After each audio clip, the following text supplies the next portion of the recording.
What is up, y'all? Welcome back to another episode of our Attack on Titan deep dive series. I'm not sure what part this is going to be in the absolute like overall series format.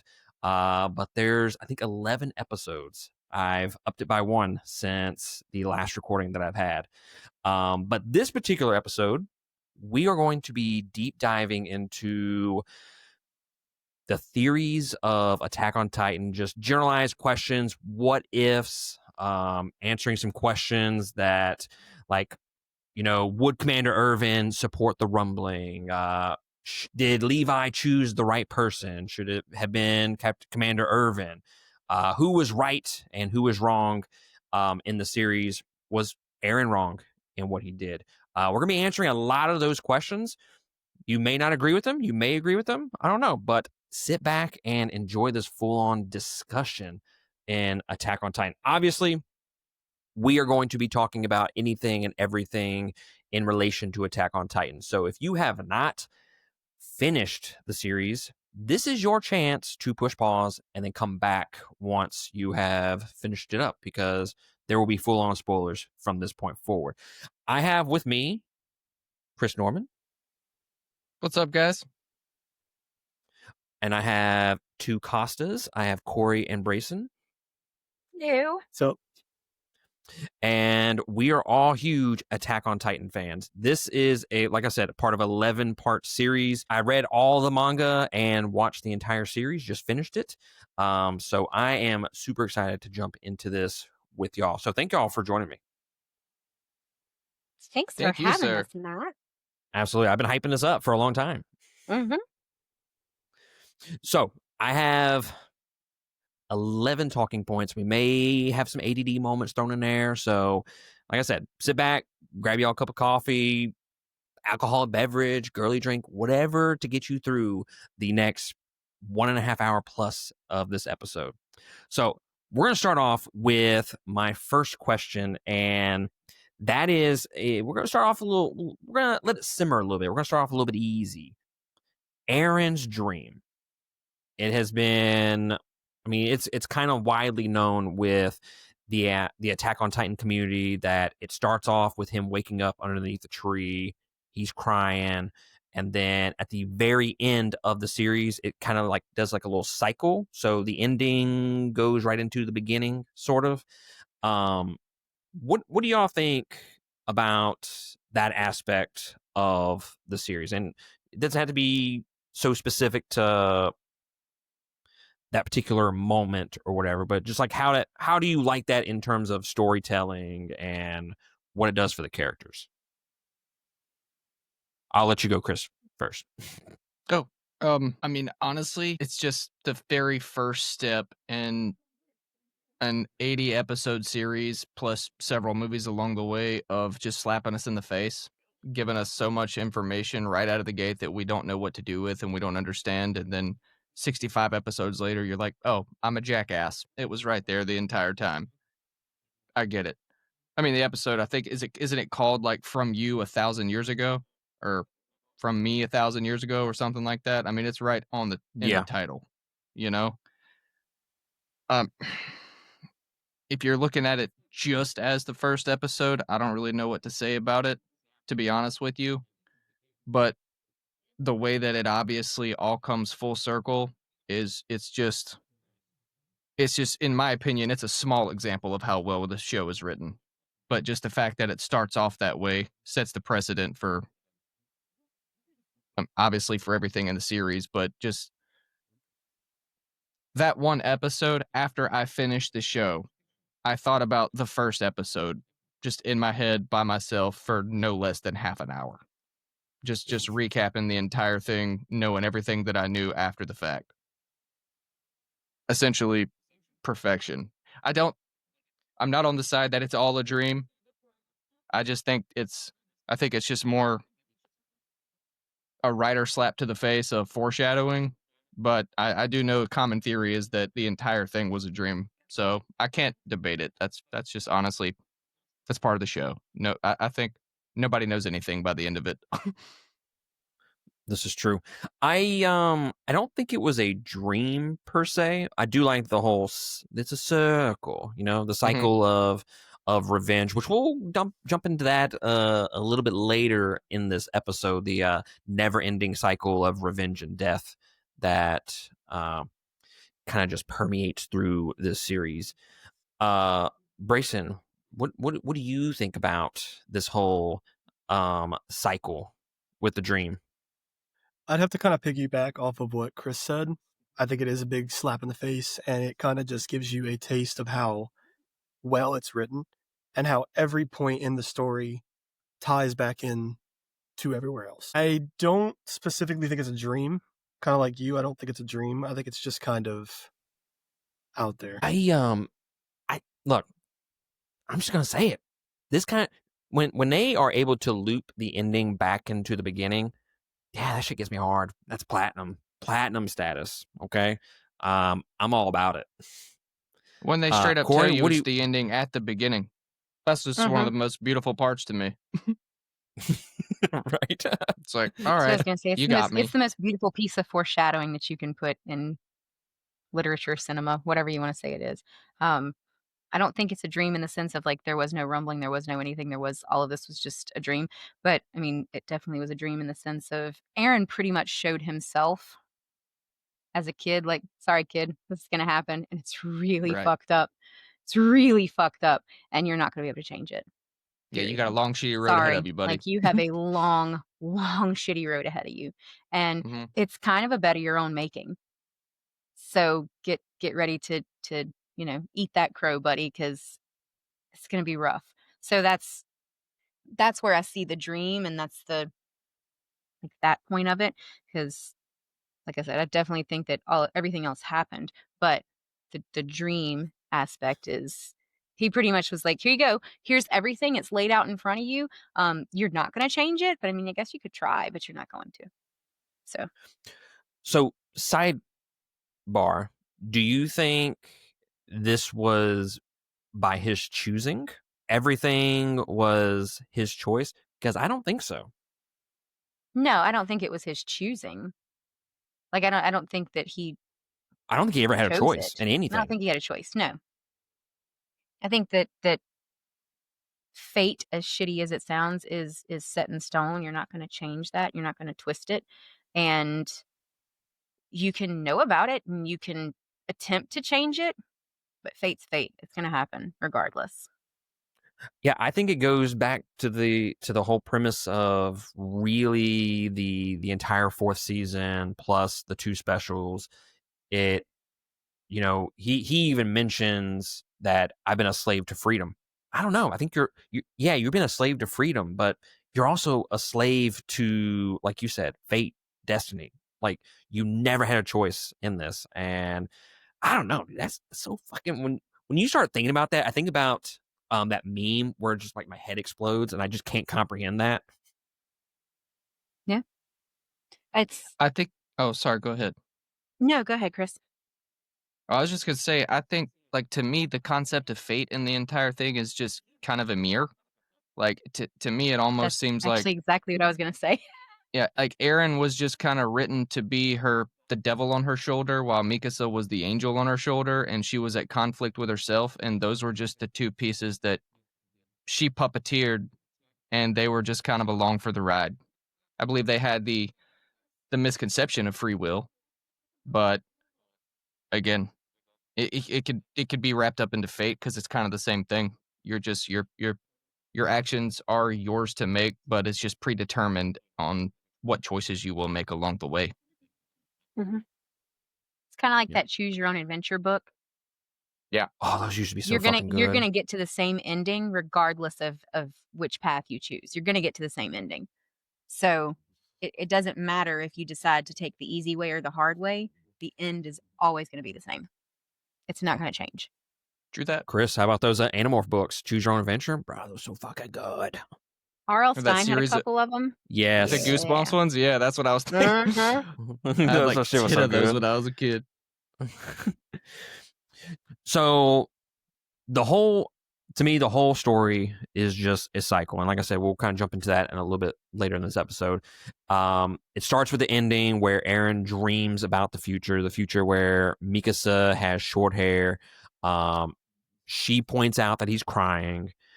And what I thought was really interesting, I didn't catch it until the second watch and reading the manga.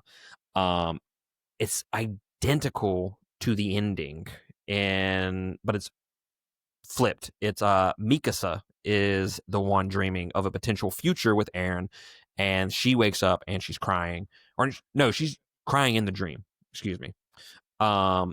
And then furthermore, we have all the flashbacks he has and the foreshadowing and him showing up in random panels and scenes, him attempting to change things.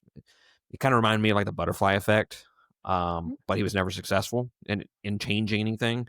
So I loved that whole aspect of the show, and it just goes to show you how well written it was. I'm sure he had an idea of, okay, I know what the beginning is, and I kind of know what the ending is. We'll kind of make some middle points along the way, but I'm all for that shit. When it loops right back into the beginning, yeah, I eat that shit up. No, 1000%. Oh yeah.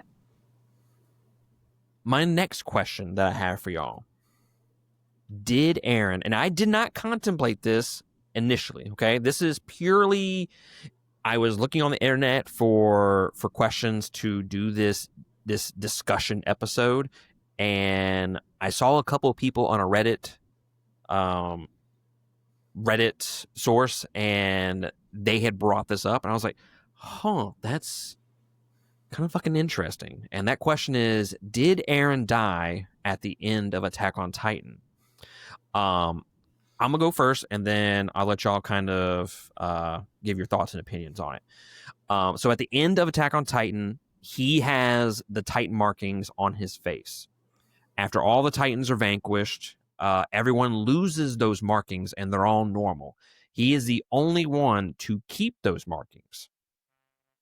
And then also, I don't know how Mikasa got his head all the way back to parity without it decomposing, but that might be something that I'm probably thinking a little too much into.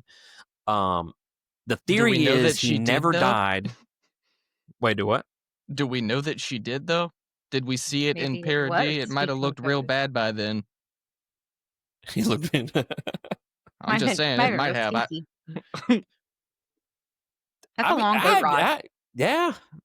I mean, we didn't see it. You're right. I was just curious because I didn't remember.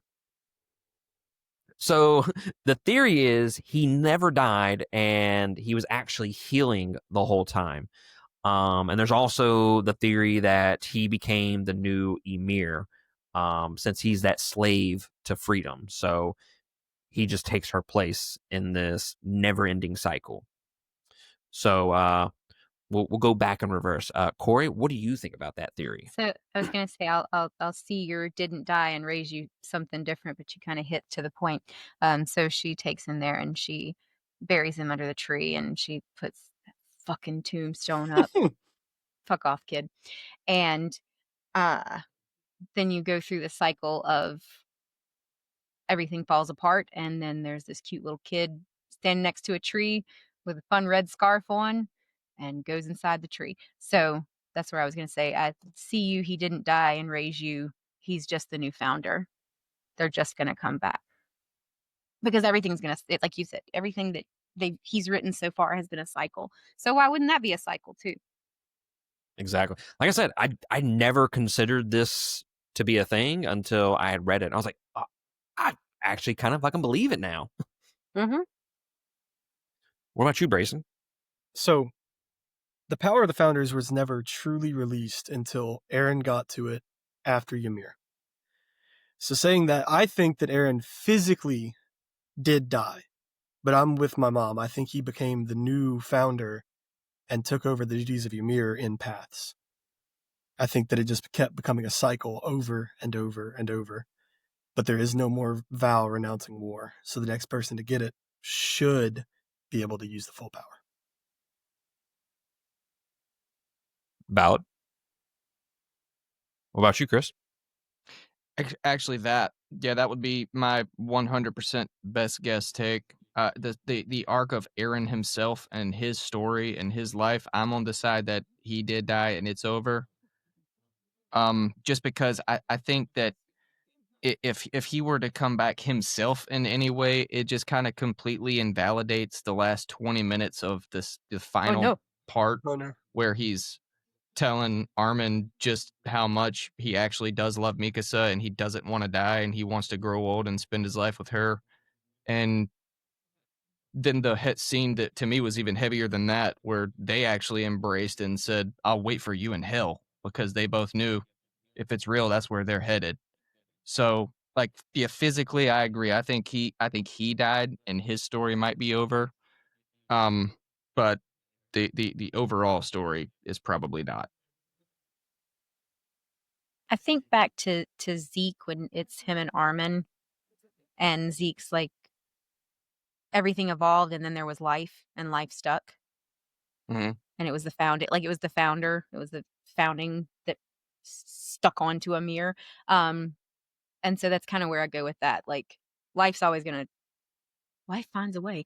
But Jurassic Park, I was gonna say the same thing. But I mean, like, life's gonna find a way, and if that's something that's gonna stick, then it's gonna stick. It may not be Eren in the sense of Eren, but it'll be that, image of whatever that life, that founder wants it to be. So true. Yeah, am I the only dumb one? Did y'all think about that shit before I even brought it up? I thought about it the first go round when we watched it, when the kid was sitting there, because remember I told you, Brason, I was like, well, motherfucker, it's just going to start over. And he was like, what? I was like, well, shit. I don't even think I would give it. Y'all were pissed off at me because I figured out a lot of stuff before I watched it. So yeah, no disrespect, but fuck you. Real talk. Thank you, Matt. Me and Brason over here. Chris doesn't know this. Me and Brason over here are like, oh, dude, wait till she fucking gets to that moment, bro. And she's like, oh yeah, I knew about that in advance. I guessed that. You fucking dick. I told you that I guessed it though. Like that. I read a lot of books. Congratulations, but that is also a bummer. Yeah. Now there were some things that I did not know, and I still was like, oh shit. Wasn't ready for that on your feet, Dad. I was not ready for that on your feet, Dad. I don't think anybody was ready for that, but yeah, am I the only one that's read the manga? I've read a little. Brason's read it. I've read almost all of it. Okay. I mentioned this in the season 4 deep dive. That is not how it goes down. Well, that's how it goes down in the manga, but that's not the words that it uses. What does it the say? anime's better. He says, "Stand up, father." No, that was stupid. On your feet, Dad. Trash. You got your own reasons. You got your own reasons to fight. Get up. I was like, oh my god! I read the manga, and I'm just like, damn, dude, this doesn't hit nearly as hard as the anime. That was anticlimactic. It was. All right, so I'm sorry to bring this up, Kori, but we have to talk about Hange. Okay. Oh, my sweet me Hange. and Matt had a long ass conversation about this. Sweet Hange.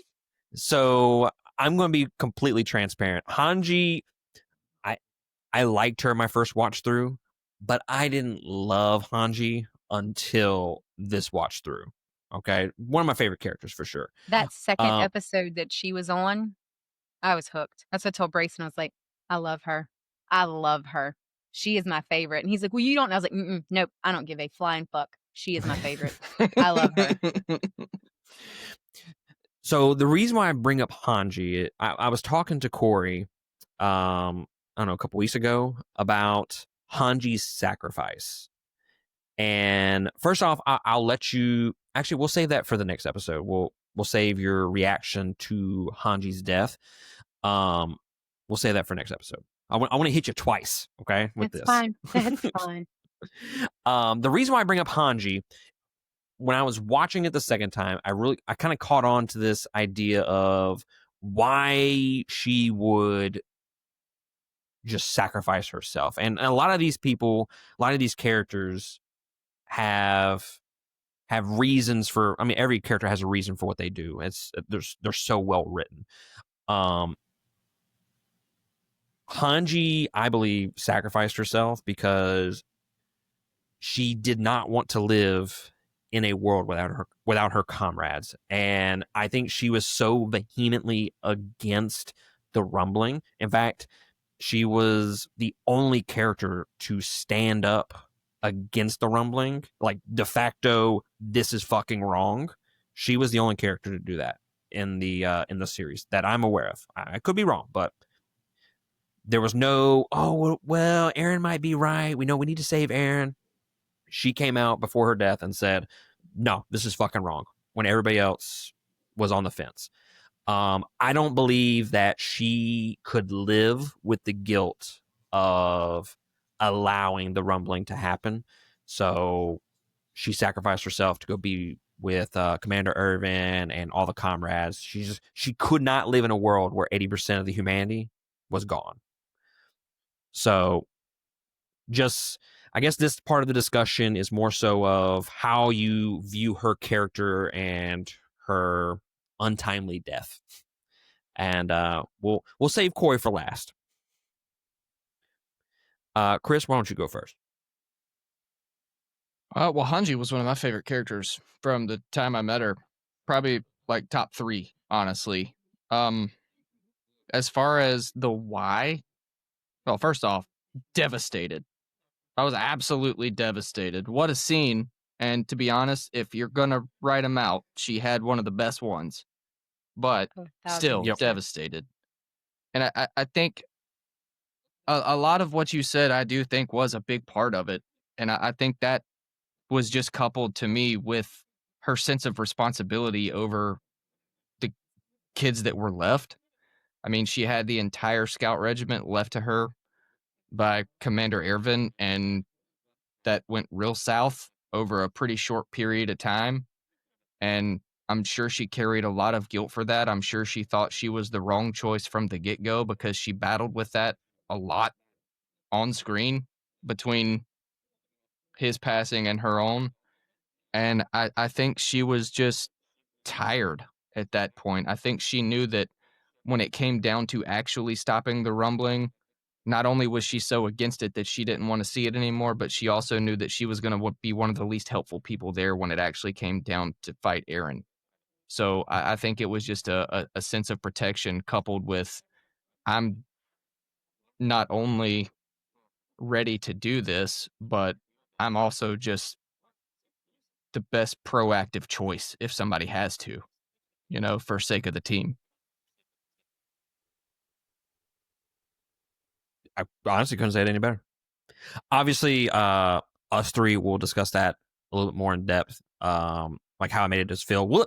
Chris, just so you know, if we talk about something and you want to expand more, and I say us three are going to hold off till next episode, you by all means get what you need to say out, okay? Since you're not going to be here tomorrow. Oh, sorry, dude. No, if you said that, my bad. I cut for like 5 seconds before you told me to talk. So if you told me to be short, my bad. I missed it. No, he was saying if you need to get in more in depth, then do it. Oh. All right. That's fine. Thank you. Appreciate that. I'll still try to keep it on a leash, man. I could talk about this show till the sun comes up. So. Right. What about you, Brason? So me and you, we had that long conversation about it. And I kind of feel somewhat similar to what Chris was saying, in that she was just coupled by the weight of the entire situation. She felt responsible for Eren because she had been around him for going on, 7 years, 8 years, since he came out of the cadets. And she didn't want to see that kid that she had watched grown up from the age of 13 into this monster that was going to go and trample the rest of the world. She didn't want to see that. And she was drowning in the responsibility she had of being the commander of the military over all of Paradis. And the fact that she had already lost so much. She didn't want to see anybody else go out. And she felt that if she could take out a couple of the Colossals, she'd be good. She'd be happy with it. She'd be perfectly fine with the way she went out. She just wanted to give them time to get out. The people who were going to actually stop it, she needed to get them out. Hey, MVP. I mean, you take Hange out of the equation, she doesn't stop some of those colossal titans. Fucking, they don't stop Eren. Gabi was the real MVP. Let's be honest here. Okay, quit miss me with all that fucking bullshit. Okay, we'll fucking talk about Gabi tomorrow. Okay, yeah, we'll deep dive into Gabi, not in the fun, happy way. Okay, yeah. That's y'all. You probably don't want me to be part of that discussion. Fuck so that little bitch. Tomorrow's a good part. That's a good. Wait, you like Gabi? Do I? Yeah. I will tell you that face. I like Gabi if you could give me one redeeming quality that she has. Thank you. Okay. Hold the fuck up, okay? Hold on. Let's put our cards on the table here. Okay? Gabi. Matt Primo, I swear to God, if you say that you like Gabi, no, we will friend divorce right here, right now. I will disconnect. Okay. I'll just go to bed, man. That's no. Hear me out. Go to bed. No. Fucking annoying character. I fucking hate her character. Okay. Fucking can't stand her. The dubbed. I don't know if the sub is any better. The sub for her is terrible. I hated is it? The subbed. Okay. Hated the sub. God, it might be worse. Fucking voice. Honestly, it might be honestly, worse. You might be right. It might be worse. That's crazy. The manga is not much better. But I will say this, despite the fact that I despise everything about her, she is a well-written character. I think every character in there is a well-written character, regardless if you like them or not. That's fair. I think she's one of the more well-written characters. I think she's like top tier well-written characters. Like, she's a parallel of Eren. So it's hard to say. Fundamental disagreement. Other than being revenge-driven and shouting all the time, she is not a parallel of Eren. I'm gonna go with Chris. How do you figure? Eren is revenge-driven the entire series. He is revenge-driven. That's where they're the same. But I don't see any other redeeming qualities for the two of them to be considered equals or to be considered parallel to each other. They're not equals. And 80% of Eren's actions and 80% of Eren's actions are driven by the fact that he's got the founder parasite in him for like more than half his life. All right, Gabi is a little shit all on her own. All right, there is no. Gabi is a little shit to prove that she's better than everybody else. Eren was never going out to prove he was better than anybody. He was trying to save his friends and his family, which was the other in the regiment. He wasn't out to try to make himself appear better, to make himself look better than any of his friends. He wasn't going to try to outshine or outdo anybody. And he never did. When you look at it, he let Mikasa shine every time that she could. He let Armin shine every time that he could. He never tried to step in the spotlight of any of the other ones. Even when him and Jean were fist fighting and fucking each other up, he never backed down or never tried to play it off that he was better than him. They were just going to sit there and fight till they threw up all their wine and meat. So no, they're not parallel to each other, with the exception of they're revenge driven. Sorry, that went way off the handle, and I apologize. But no. You make no apology for that. I'm in trouble. They're absolutely not parallel to each other.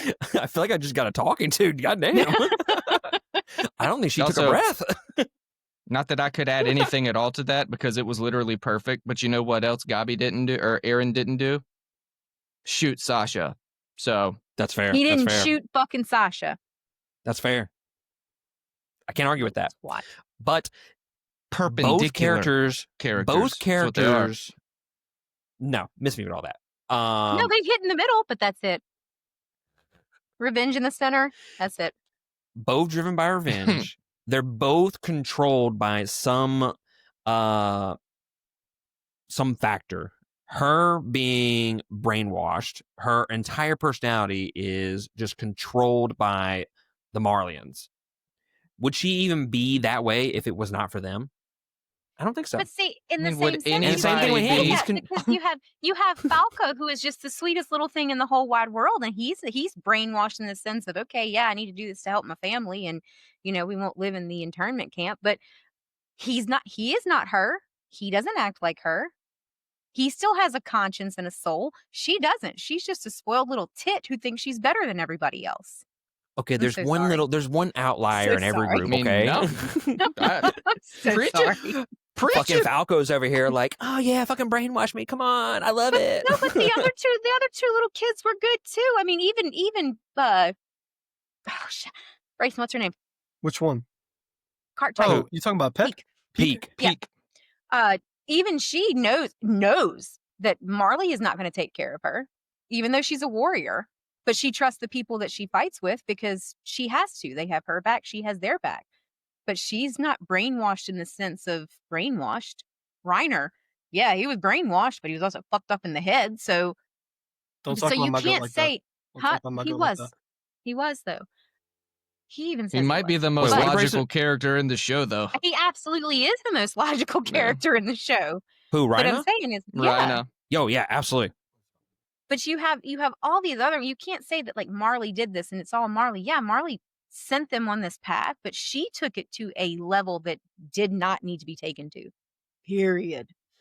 At all. And there was no winning in it for her. Like even though she thought there would be, and they tried, like Reiner tried to tell her that, and Pete tried to tell her that. They all tried to tell her that. You're not going to be any different with the exception of the color on your band. That's it. You're never going to be a Marleyan ever. The comparison to Eren goes back to like the first thing Kori said too. Look at Gabi versus Falco. Falco wanted to become the Beast Titan over Gabi so that he could save Gabi from becoming the Beast Titan. Gabi wanted to become the Beast Titan because she thought she was a little badass and everybody around her was dumb and stupid and awful. She deserved it. And she just deserved it. Eren did everything he did partly because it wasn't his choice, but he learned to cope and accept it, knowing that it was all going to happen because ultimately it was going to save the pocket of people closest to him. Gabi thinks about Gabi.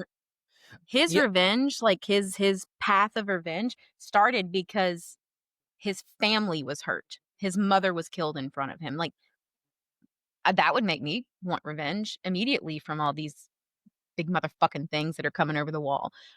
Gabi's came because, hey, you just shouldn't like them. I'm like them. Gonna be completely honest. Sorry. I never thought I would be defending Gabi for any fucking length of time, but here the fuck we are. I will. The last thing I'll say about it, you bring up some good points about her. And this was actually, I was going to bring this up later in a different portion of the discussion. But I will say Gabi wants to. I understand where y'all are coming from with the whole she just wants to kill because she has the revenge, and I mean the revenge portion of it where Sasha killed what was it, 2 fucking guards, just random guards that she knew and she liked apparently. I think it could have been a little bit more. I think that could have been better. Like maybe someone more important to her would have gotten killed. That would kind of explain everything a little bit better. But she wants to kill Eren and the Island Devils because Marley has brainwashed her into killing all the Island Devils. But she chooses eventually not to because she learns that the people of Paradis are not the monsters that she has been told throughout all her years. But motherfucker, Eren, it took her like getting on a boat and heading back to fucking Marley before she realized it. Hey, still learned to know Marley. Heading back to know Marley. To know Marley. There. They done squished it.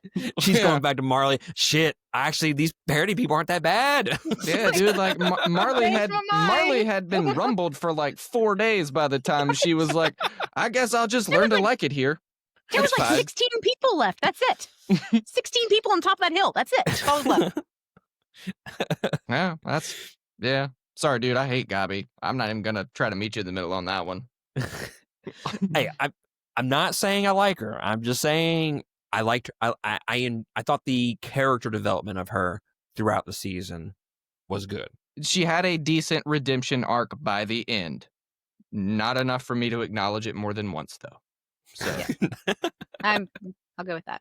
Like I said, I think they're all well written. Every single character is very well written, and she is not, to be taken out of that. But no, I will die on that hill. They are not parallel to each other at all. It's going to be so funny trying to explain. Hey, did y'all have any tangents on the podcast? No, actually, we did pretty good. Except I fucking defended Gabi for about fucking 15 minutes. Matt defended Gabi. It was stupid. Like I said, I see where Matt's coming from. I see that they're both monsters of their own creation and their own system. Thank you. I do. I see it. I see where he's getting at, but I will not defend Gabi. Gabi's a dog shit character. Hated her. Abysmal dog shit. Didn't need to be there. She needed to be there in a sense. Oh, I'm sorry. Go. No, you're good. You're good. No, I was just going to say, if the revenge is the parallel, she was a little shit before she needed revenge. So that's the thing, is that the revenge didn't even come. That's fair. I'll let you have that. Like she was our, like, 5 minutes of her being on screen. I was like, yep, don't like that one. Not one little bit. Don't want to watch her anymore. Where's the little blonde boy? Where's the little blonde boy? Bring the blonde boy back. I like him. Didn't want her. Nope. She got better in part 2 of season 4. Because she had no fucking choice. When she stopped talking? She had no talking, yeah. She had no fucking choice either. Like, she's like, well, shit. I guess I gotta like these little devils. I mean, the scout regiment. They should have let Nikolai kill her. Like, they should have let Nikolai kill her. I'm just gonna say it. 7 of the 50 only people left alive. I guess I gotta learn to get along. Guess I'll be friends with them now. By the way, guys, JK, I'm wanting to kill y'all. Right? I was just joshing.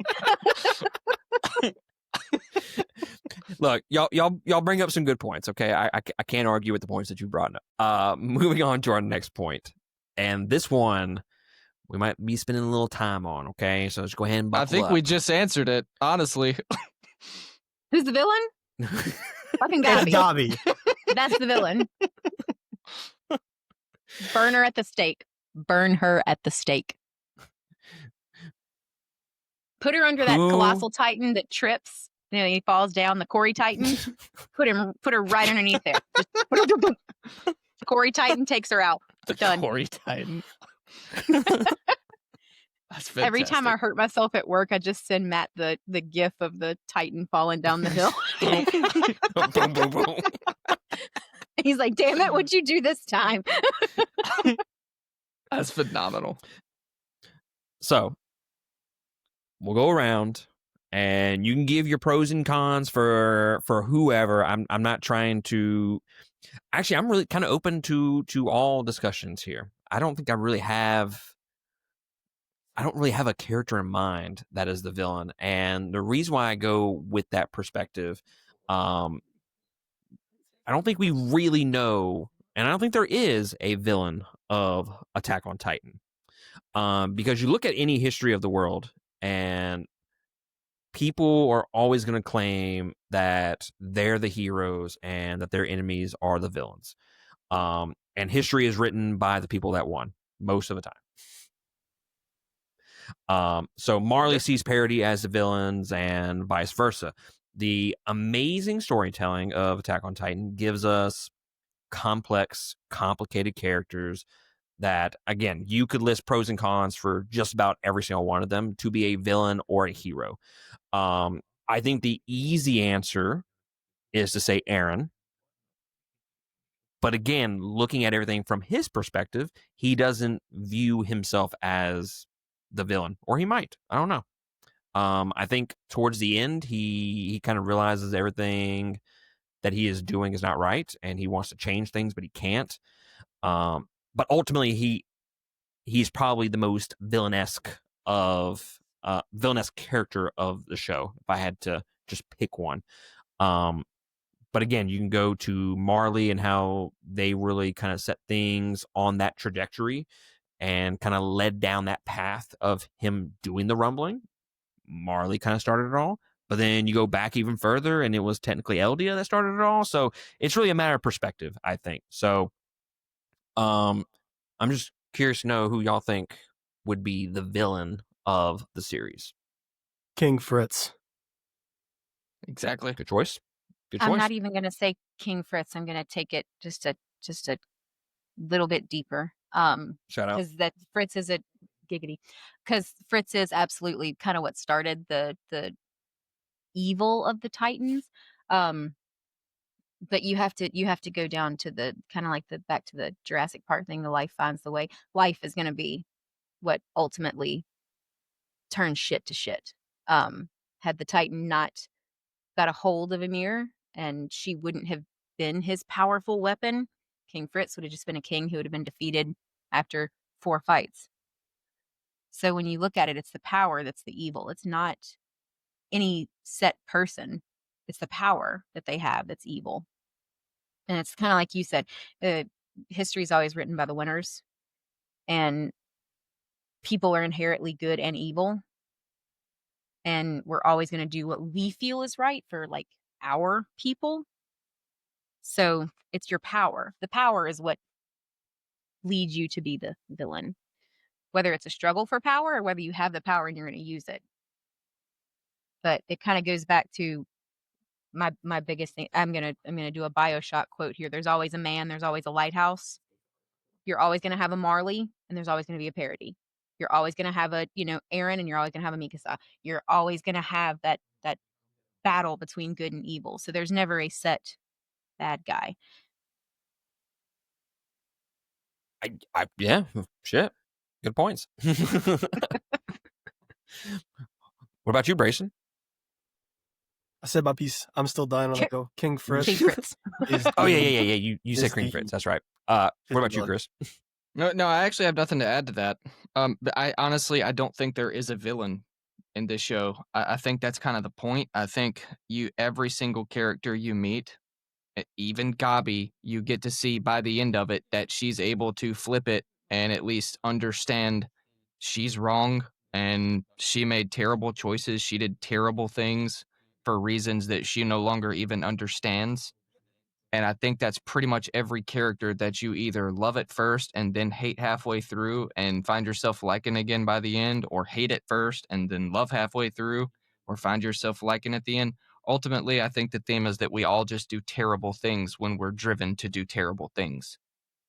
And if I had to pinpoint one villain, like if you're telling me I have to pick, I would say for this particular historical arc in this fantasy world, I would say it's Ymir, as a reaction to what was done to her by King Fritz and the power that she was given, because she kind of controlled everything, even all the way through Eren and Mikasa kind of battling back and forth in kind of her own mind. And to that end, honestly, I did think about that some too. Like, the Founding Titan can alter people's memories. All the memories that Eren saw of the future, how do we know she didn't alter those to make him think that's what was going to happen so that he would act the way that he did and make the choices he made? So just for that one reason, if I had to choose a villain, I would say it's Ymir. But I think the main theme of the show is that we're all heroes and villains, and it just depends on what we need to be and how we react to what's presented to us. If there's a hero, it's Armin, because he explained that. But what was that, Chris? You cut out. What'd you say? Oh, I'm sorry. I was just saying at the end of that, like if there's a hero, then I think it's Armin, because he explained that even before we kind of knew what it all meant. But to say that there's one solitary villain, I just don't believe there is. You think Armin's the hero? Armin's the narrator. He can't be the hero. Damn, Brason coming out with the fucking fucking wasting no time with that. He ain't the fucking hero. You just said baby back bitch without calling him baby back bitch. That's fine. Again, the entire show is objective. But, it is 100%. 100%. I'm curious why you say Armin. Well, because I don't necessarily think that there's one hero either, just like I don't think that there's one villain. I just think Armin is generally he has the best sense of morality versus a sense of practicality. And I he's think a voice of reason through everything. Through his narration, you understand kind of how everybody is the way they are at times. Mm-hmm. And he's kind of just, in a lot of pockets of the show, he's just the glue that holds everybody together. And the irony is that you spend half the show wondering if he should even be alive or not because of that. But I think he slowly proves it for the remainder, Hold that thought. Hold that thought. Just pin that for later. Pull a pin in that. Ymir, I could agree with you, but let me ask you this. Ymir is, I feel like she's controlled up until the moment that Eren fucking touches her and he's like, hey, you have a choice, choose. And then she's able to break free from her slavery, so to speak. So I guess would the founding Titan, the fucking centipede dude, be the ultimate villain? Possibly. That's what I'm saying. I think it's the power that the power of the founding Titan bestowed upon all of the Titans, all of the 9. I'm just saying there wouldn't be a 9. Heavy cross. There wouldn't be a 9 You're right. without King Fritz, because he forced Ymir's daughters to consume her. Just saying. That's fair. Wouldn't be a 9 without King Fritz. I think this goes back to kind of what everybody's been saying, that every person in this show or series has good tendencies, bad tendencies. They all have the makeup to do good things, the makeup to do bad things, because once you bring humans into the equation, you're gonna fuck up some shit, whether that's good or bad. So there's inevitably going to be war for the end of time. And we'll kind of jump into that. Again, I hate to kind of pin things and talk about them later, but save that discussion for later. So kind of bouncing off of who the villain of Attack on Titan is, here's another big question. Was Eren, and we can kind of use this in the next talking point, kind of together. Was Eren wrong or right in using the rumbling to kill 80% of humanity? And which, if not, was Zeke's, which plan was better, the euthanization plan from Zeke or the rumbling? Euthanization. It's the most humane thing. Air quotes. Euthanization. We're gonna learn about some people's We're personalities on this podcast. Nah, the fucking rumbling was yeah, do that shit. Genocide. Mass genocide. Let's go commit some mass genocide. Every time I listen to the rumbling when I'm going to work, I'm like, let's go commit some mass genocide. I mean, save some lives.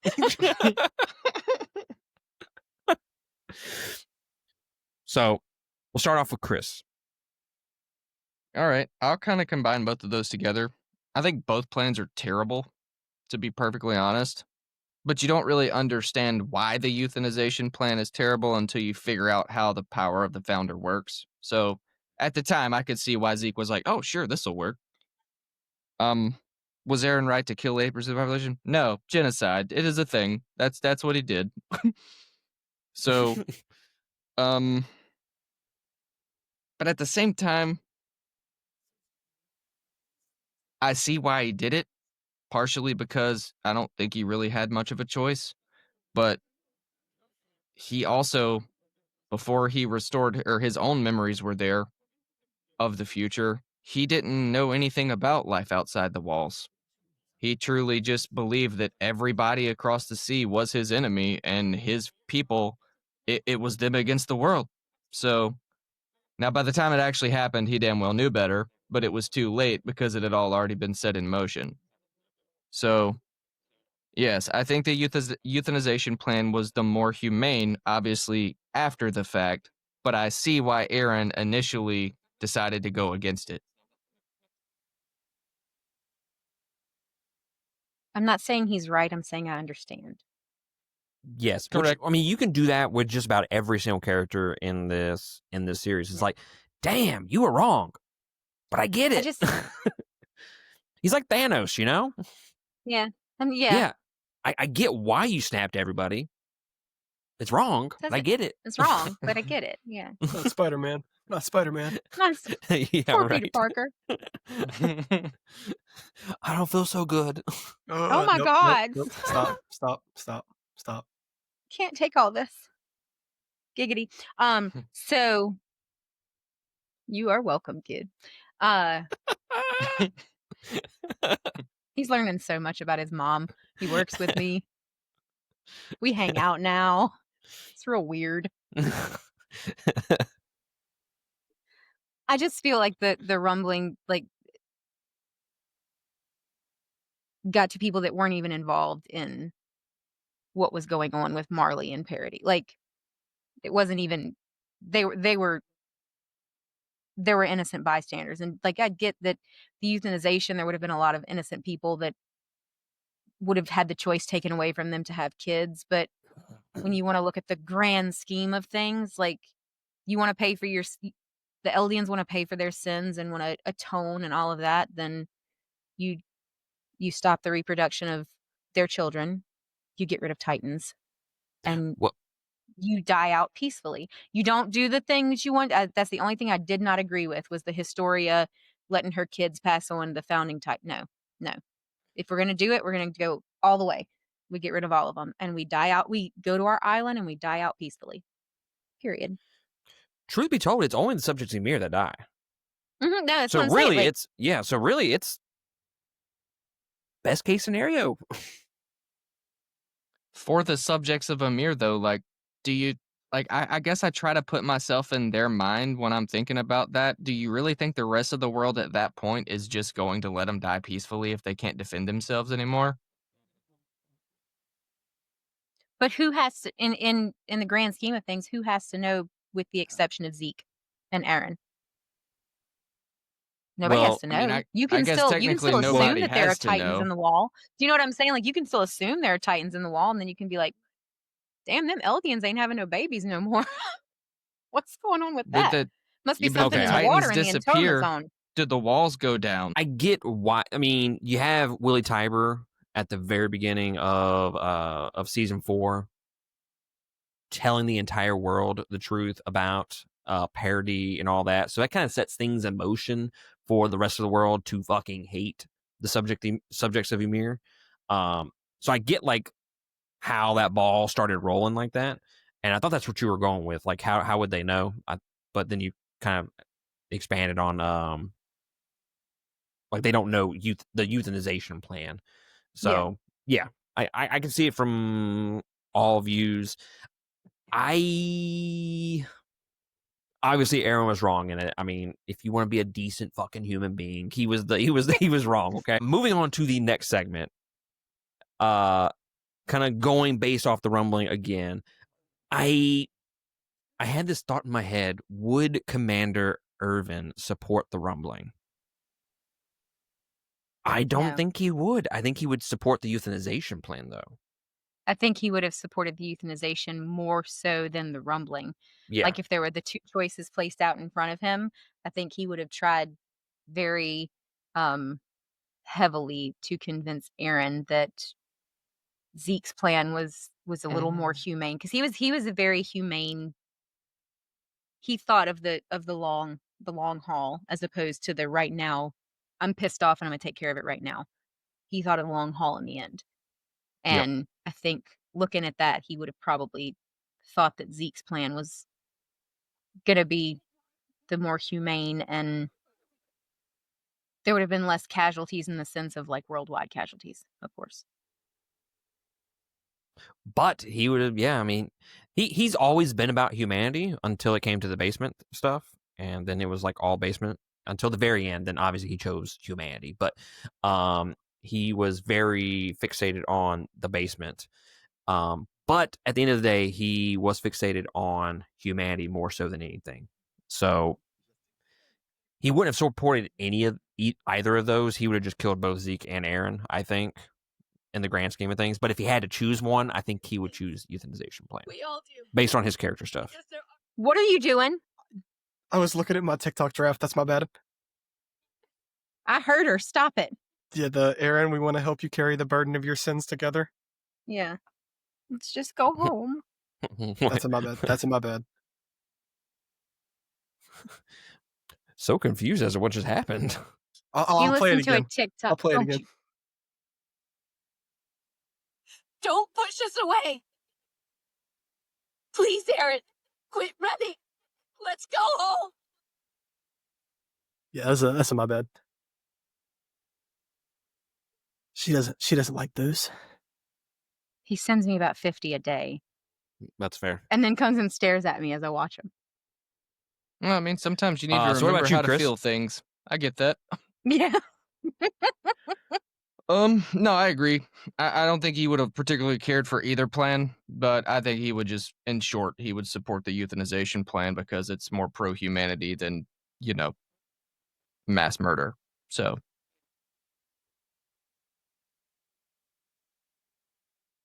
do you I have a don't different think that opinion that's there, like Brason? He would have supported the rumble. No, I'm kidding. No, he wouldn't have liked either of them. I think obviously he would have liked the euthanization one a little more compared to the rumbling, because I don't think he wants that on his conscience of supporting something that killed 80% of humanity. It's another Hanji situation. Yeah. You don't want to be the general or the commander that goes, yeah, I'm totally for that. That seems great. That's a lot to carry. I'm honestly of the personal opinion that once they got outside the walls and across the sea, Erwin wouldn't have even wanted to be the commander anymore, regardless of what happened. I think Erwin just wanted to see the world. Yeah. I think he would have, but I think it would have been at the detriment of his actual potential because his purpose was to instill survival and lead to exploration. That's why he was the perfect scout regiment leader. But once that was no longer a necessity, I think he kind of would have probably just wanted to backslide, and nobody retires in this world, obviously, but I think he would have wanted to hand it off anyway. So that's fair. I think that's, yeah. Can't say any better than that. Yeah.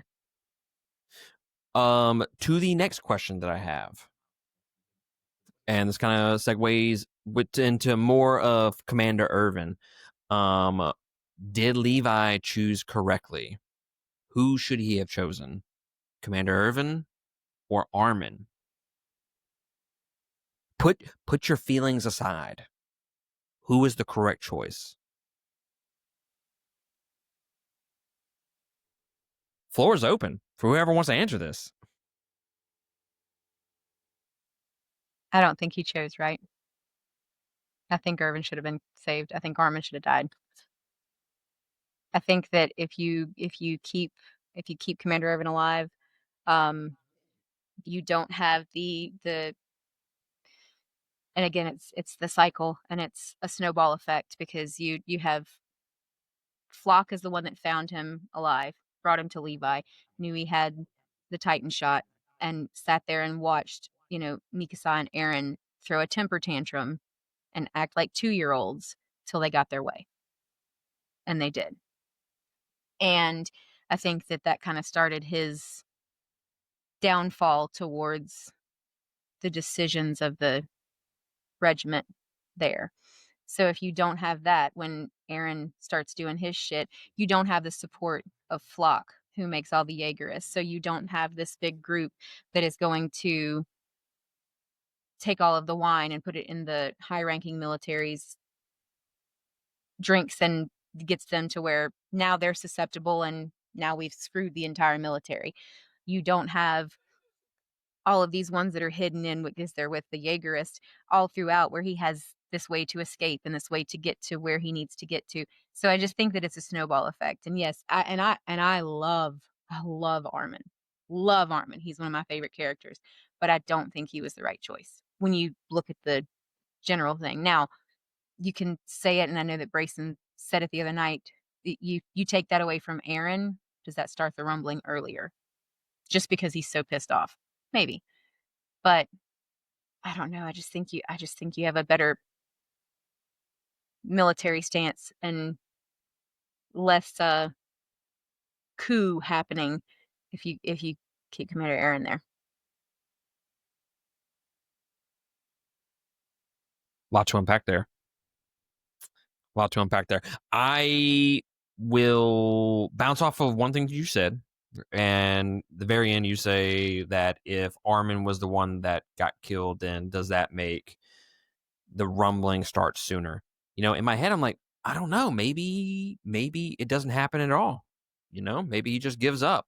But on the flip side of things, I feel like Eren's character would want to go to the ocean for Armin to have that dream, and then when he sees it's not what it, like, I feel like it fuels that rage quicker, actually, I think, if Armin dies. Now that I'm thinking about it.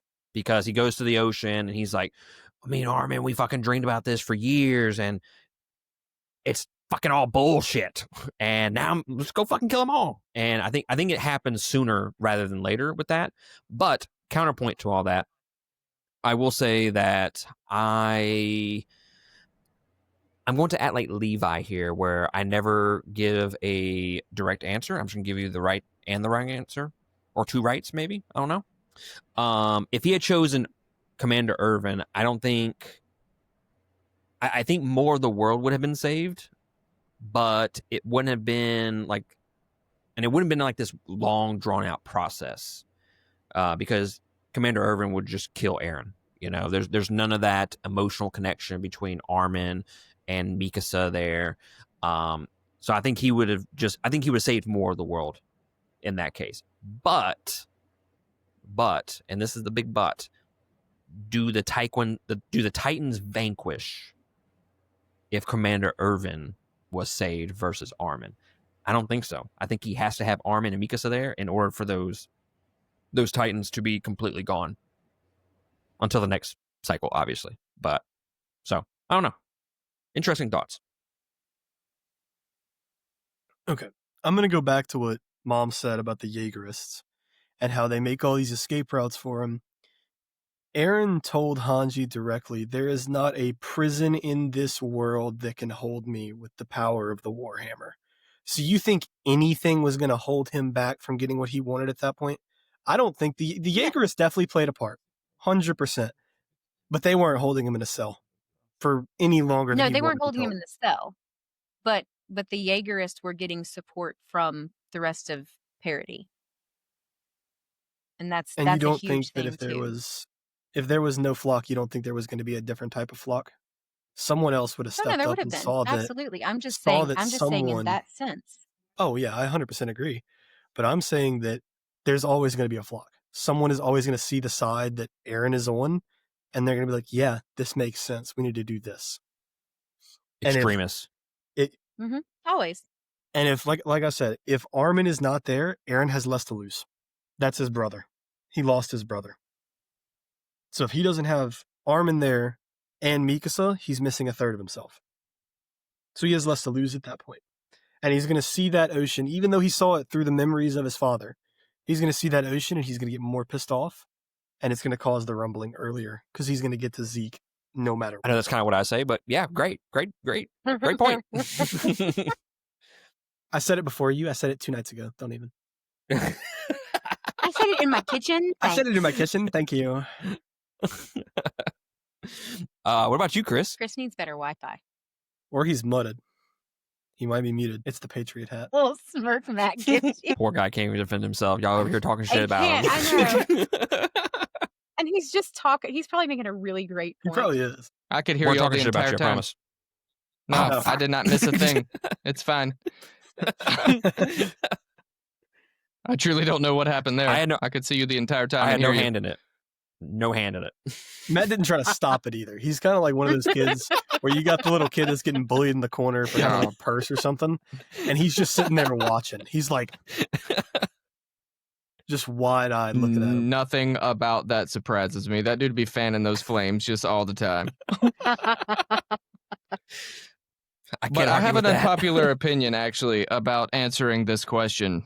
And that is that I don't think it really matters, because I don't think that there is a single level of this universe where Levi was ever actually going to pick Erwin when it came down to it.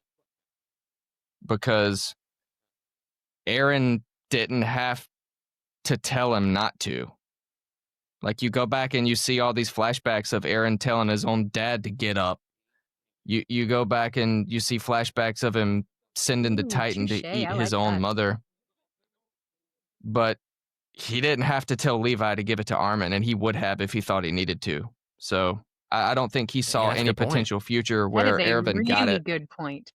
No, I was just going to say, obviously, I think Erwin would have been the logical choice at the time, but I think Armin was, in fact, the right choice because of the impact it would have had on Eren immediately. But again, I don't think it would have mattered. Yeah. I don't think Erwin wanted to be saved. I agree. The way he threw I agree with the way that. he threw his arm up when they tried to inject him with the serum, I don't think he wanted to be saved. That was his concussed brain thinking he was back in high or elementary school asking a question. Totally.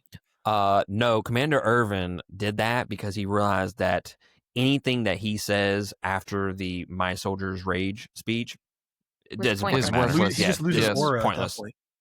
Yeah, he didn't need to say anything else. Right. To be fair, sent, though, I didn't think Chris he could beat Advanced Goddammit until he said "My Soldier's Rage."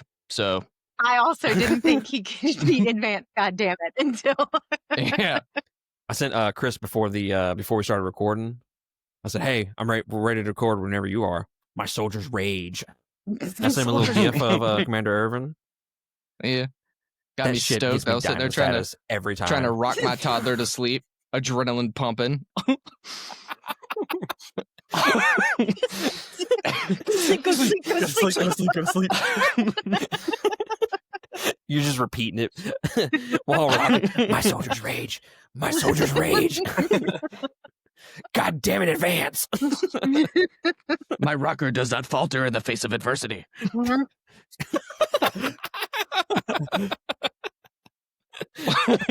Yes, and fucking dude. All right, so we're gonna knock out a kind of a short point, and then we'll hit we'll close out the episode with a little bit of the thing that we've kind of talked about already, which is the never-ending cycle of revenge and death. Did Mikasa marry someone after Eren's death? So some fans and theories claim that her and Jean eventually got together after the rumbling years down the road. There is some stuff in the manga. And in the anime, I want to say it was at the very beginning of the series where Jean seems to have like a little crush on her. I think it's, to me, I don't think she did. I don't think she ever moved on. But then again, does that really mess up with the ending of, she had to let Eren go in order to kill Ymir, or to kill him and then stop Ymir and break that cycle of the Titans? Does it happen if she doesn't move on past that? So I'm kind of confused on how I feel about it. So it's really me asking this question asking this question to y'all to see how I ultimately feel about this once I hear your points. There's 2 headstones next to the tree eventually, so it's implied that she got buried next to him. I'm just saying, if my wife got buried next to some fucking dude that she knew before me, I don't know, a little weird. Be a little pissed. Do you know what that tombstone says, by the way? Do you know what the tombstone says? Do you know what that tombstone says? She hates this every time she reads it. She couldn't even write his fucking name on it. Read it Couldn't out. even write his Read it name on out. it. What's it say? Here forever, resting peacefully, my most beloved, my dear. Fuck you. She couldn't even write his fucking name. Well, no. It's kind of hold shitty. On, hold on. For being honest. Hold on. Hold on. Hear me out. She left with his head before anybody saw it because they wouldn't give him the proper burial. That's what I'm saying. She did not. It's not a jab at Mikasa. It's the fact that she can't even write his name because he's just the devil of Parody Island. Oh, okay. They would desecrate that tombstone. They would dig him up. They would fuck you. That's what I mean. I thought you were talking shit about Mikasa. I'm like, well, no. Oh No. So, so I'll leave the floor open. Do y'all think she married Jean when it was all? Again, I don't know. I think it's counter to the point of the entire series where she, had to give him up to say that she was shackled to him for the rest of her life doesn't really sit right with me. So I think she probably did, but the tombstones next to each other kind of throws me off. No, I don't necessarily think she gave him up. I think she killed him because she had to be the one to kill him. Her love had to end that cycle. And I don't know if Eren would have let anybody but Mikasa kill him. Like, I think it had to be her. And I think I told you that, Brason, I told you that in season 2? I was like, she's gonna have to kill him. Like, I was like, there's no one else is gonna kill him. It's not gonna be Armin, it's not gonna be Levi, it's gotta be Mikasa. And it's because she loves him too much to let anybody else do that. She's not going to let anybody else hurt him because she didn't kill him out to hurt him. She killed him because she had to. She had to. Well, ironically, she was physically the only person left alive at that point that could in that moment. Mm-hmm. It was her and Levi, and Levi had no legs left to plant when he got in the mouth of the Attack Titan to reset and actually keel toward Eren. So she was physically the only person that could do it. Yeah. I mean, that bitch was carrying railroad trestles. Did you see that? Yeah, I did. I sure did. Just carrying them over her shoulder. I sure did. All willy-nilly. Everybody else is over there like holding a rock. And Mikasa's like, what are y'all doing? What's going on, guys? No, I don't think Mikasa got remarried or married at all. At the end of the anime, she is buried with white and purple flowers. And being buried in the Japanese culture with white flowers means purity and was never married. So that is the hill I will die on. Look at that one. Word up. Fucking dude you came with your homework done? He has notes too. Actually, I don't. Who the fuck invited him? Fucking bringing logic into this. Science. Oh, that's actually a good point. I didn't know that. That's cool, though. So, I didn't know that. Yeah, that's cool as hell. And then the purple flowers means freedom that was never obtained. The reach for the unobtainable. So in her scenario, that's the reciprocation of love with her and Eren, and her getting married to Eren, which never happened. So the purple flower, for the entirety of it, is the reach for the unobtainable, which is freedom. Throughout the entire thing, Eren's dream of freedom, trying to get there, never got to it. The bluebells are a symbolization of hope, freedom, and the pursuit of the unattainable. And they're all throughout the series. And she was buried with they're all throughout the series. She was buried with the bluebells and then the white tulips, which means she was never married and she was trying to reach for something that's unobtainable. We should just let you fucking start the discussion. Yeah, I mean, y'all should just have that whole one by yourself. I was just letting everybody else get their stuff out. Yeah, that whole explanation was dope. I mean, I was going to lead with some dumb crap like, God help the guy that she did remarry if she did, because I can't even imagine being that dude. But that was so much better. Could you imagine being compared to Eren? No, your name is Eren from then on out. You're just, might as well change it. Dude, you'll come home from work, you'll walk in, and she's just fucking crying and shit. Like, you crying about him again, bitch? What the fuck? It's been 30 years. He's been dead. You better watch out. We have grandchildren again, now. Haven't you? Oh, you mean Eren, and Eren? Yeah, I know. Yes. All three kids. No, they just name him like different. The middle names are different points of his life. Like Eren, Attack Titan. Eren, Jaegerist. Warhammer. Eren, Warhammer. That's a fire middle name. That's. I'm naming my first child Warhammer. Low key, that name fucks. Megatron Warhammer Costa. That's Megatron right Warhammer Costa. That's gonna be your first grandchild. You know what? Whatever. Come here, little Star Destroyer.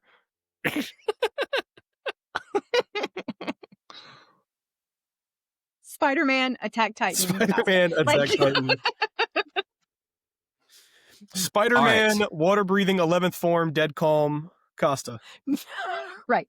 Dead calm. I love Giyu. Giyu Tomioka is fucking 20 I names. know I'm switching animes, but here we go.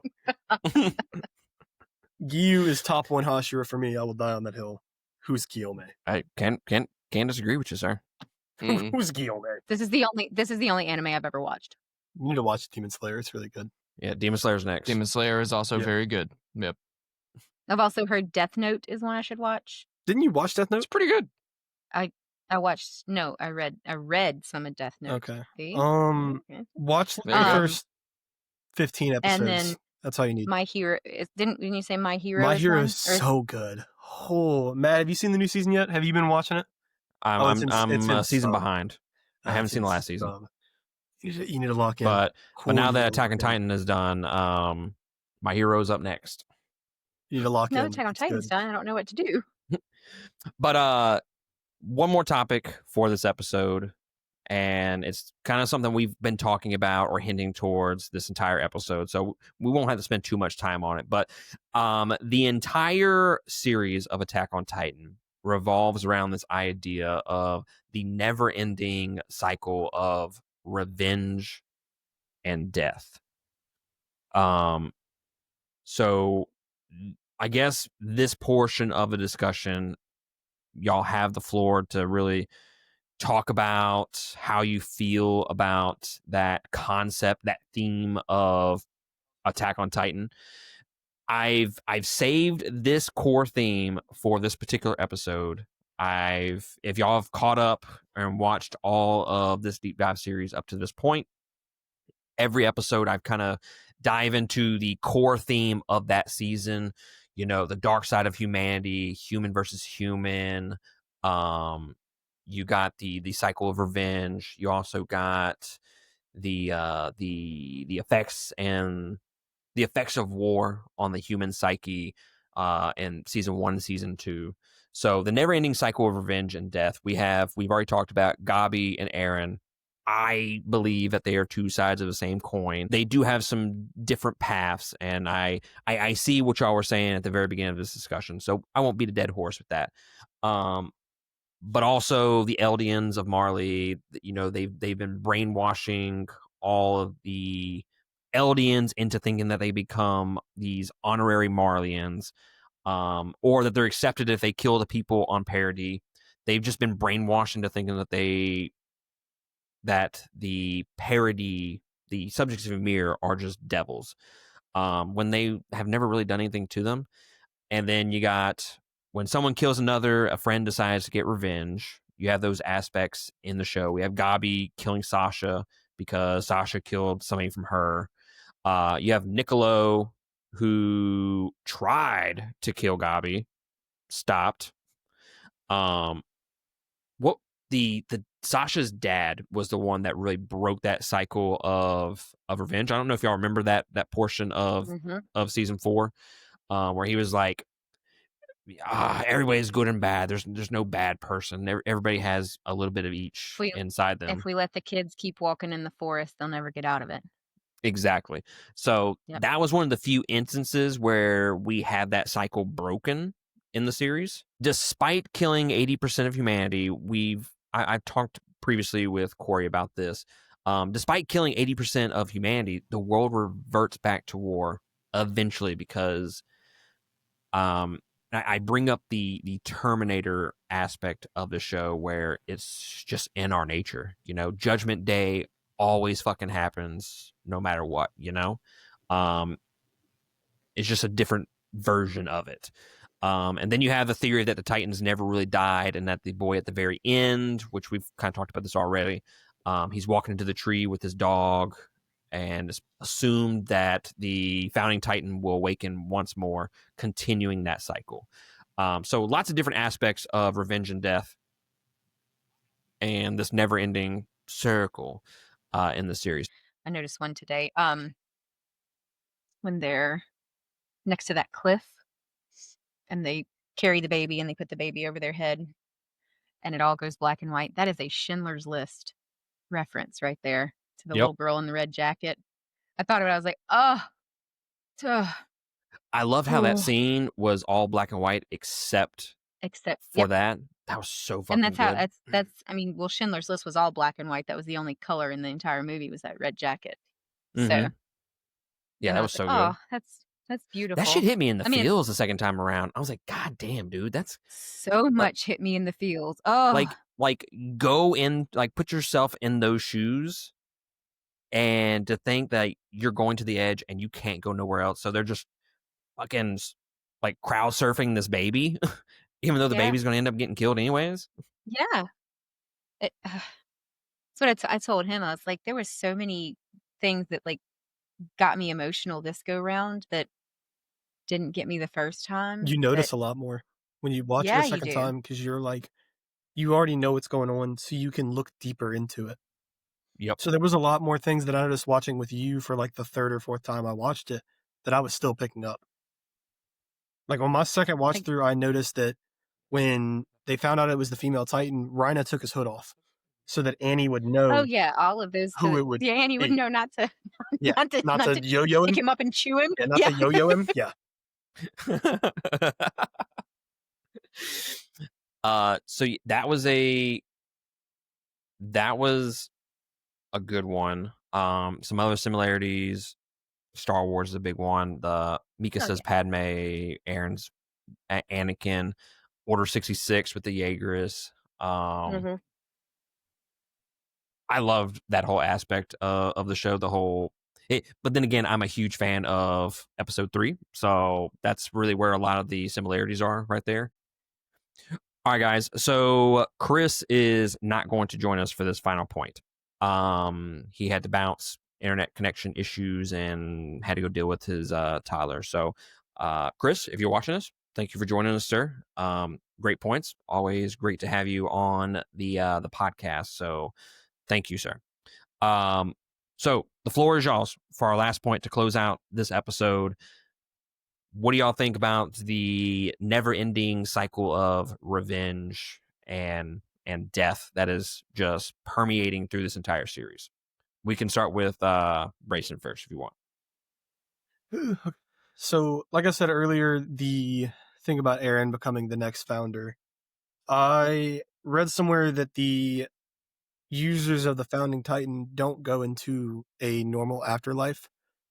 They spend the rest of eternity in paths. So saying that he won't go to hell with Armin, he won't ever see Mikasa in an afterlife. So he'll just be in paths the entirety of forever. So he will be the next person to give on what was given to him forcefully. He didn't have a choice in this. His father just gave it to him. So he's going to have to give that to somebody else and watch them go through the same struggles that happened to the Eldians for hundreds of years. And that's the cycle, is it's just going to keep happening over and over. And the war for these powers of the Nine is never going to stop. The Nine will always be a thing. The Founder will always be a thing. There's always going to be a Marley, like y'all said. All of this is always going to happen. It'll never just stop. War Judgment is Day. and has never, will never change. war is inevitable. Yes, a war It's like will never it's like change. the Judgment Day thing. It's inevitable. It's going to happen eventually. As long as there's humans with disagreements. Yep. And they don't even have to be major disagreements. I mean, you see it in the end, like the end credits. You see them, bombing shit and the entire city going down, and it's the rumbling in the grand scheme of things was all for naught. Like he didn't make it better for anybody in the end. Well, I think he made it 'Cause better it's for all just his gonna happen peeps. again. Yeah. Yeah, maybe. Do you think it happens every 2,000 years? Maybe. It's fucking like Pennywise showing up every 27 years. He's just hungry. He is just hungry. He just needs a snack. I'm Boat snack. That's what he needs. I'm gonna start calling Kat when she gets hangry at work. I'm like, you're just being fucking Pennywise right now. You're just being a Pennywise right now. You just need a little boat snack. Kori, what do you think about all of it? Anything to add to it? It's as long as there are humans with disagreements, it's human nature to humans can find fault in anybody for any reason. You know, it's human nature. So war is inevitable in the grand scheme of things, and it's not gonna magically go away just because we want it to.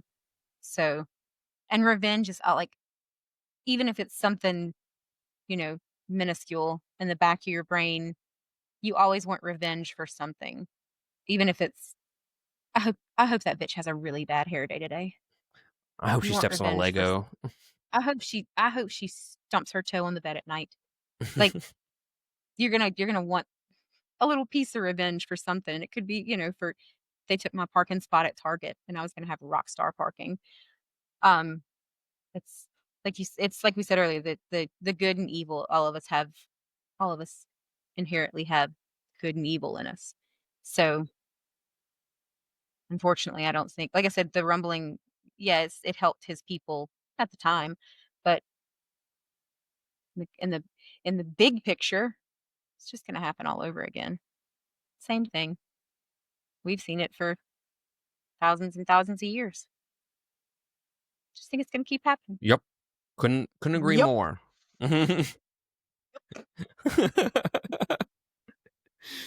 Yep.